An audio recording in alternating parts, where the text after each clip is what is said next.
All of our planning and preparation this summer has brought us to this point. We're days away from welcoming our students back to Houghton's campus. I'm so appreciative of all the engagement we've received from students, parents, staff, and faculty as we've crafted and communicated our restart plans. And I'm humbled by the love and support each of you have shown to our campus leadership in this time. We would not be in the position we are today if it had not been for the consistent prayer and joyful hope that our Houghton family has given to our work.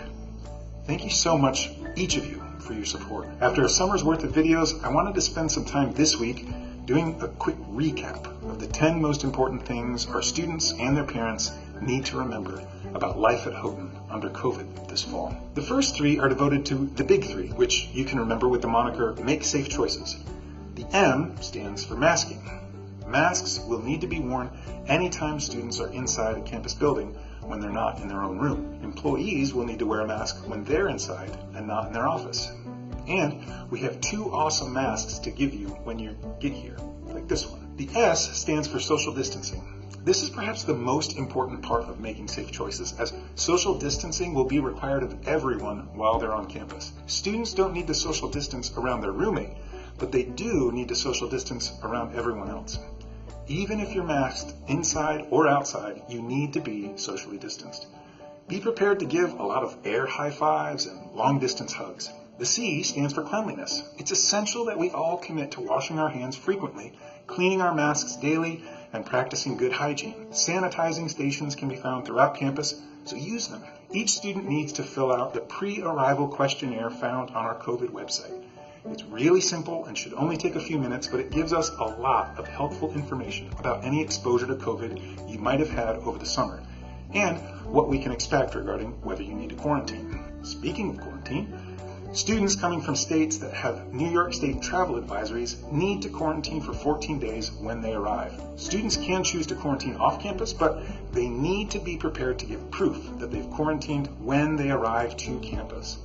We'd encourage students that need to quarantine on campus. We've encouraged all students to arrive during the weekend of August 21st through the 23rd. Students need to sign up for a move-in time slot as soon as possible if you haven't already. You get 90 minutes to move in, and you can have up to 2 guests help you. Now, you and everyone helping you move in need to pass the on-campus screening once you arrive. The first 2 weeks are really different. The first week on campus will be a reorientation week filled with virtual orientation sessions for new students and campus programs for all students. The second week will be the first week of classes, which start August 31st. Those classes will then begin meeting in person on September 7th. During these first 2 weeks, students should not be spending time with another person unless they're with their roommate. Quarantine students need to largely stay in their room, though they'll have access to restroom facilities and will have scheduled times to go outside. Students not in quarantine will be able to go around campus unrestricted, but they need to do that individually.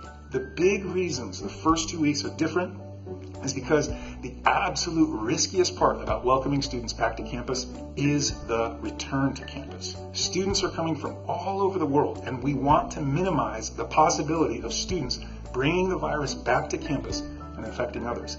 That's why it's important that they don't spend time in person with each other until September 7th. No non-essential in-person gatherings can happen until the first day of in-person classes, because this increases the possibility that if the virus is brought back to campus, it wouldn't spread to others and we can quickly contain it. The last thing to keep in mind is that in-person classes will end at Thanksgiving because travel is so dangerous during the semester.